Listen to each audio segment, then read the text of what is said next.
34ویں سورت۔ فرزند آدم، میرے فرشتے صبح و شام تیرے پاس آتے رہتے ہیں تاکہ تھوڑا بہت جو عمل بھی کر لے اسے لکھ لیں۔ آسمان تیرے جن اعمال کو دیکھ رہا ہے ان کا وہ گواہ ہے، اور زمین تیری جن حرکات کو دیکھ رہی ہے ان کی وہ گواہ ہے۔ آفتاب و ماہتاب بھی تیرے اقوال و افعال کے گواہ ہیں، اور میں تو تیرے دل کے اندر چھپے ہوئے اسرار کو بھی جانتا ہوں۔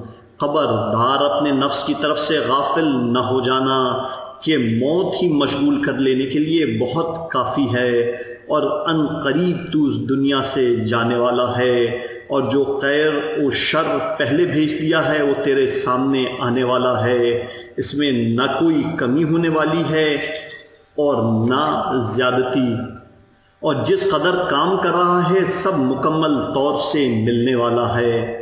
فرزند آدم، یاد رکھ کہ خیر تیرے پاس قطرہ قطرہ بن کر آتا ہے اور شر سیلاب کی طرح امٹ پڑتا ہے، لہٰذا جس کی زندگی صاف ہوگی اس کا دین بھی پاک اور صاف ہوگا۔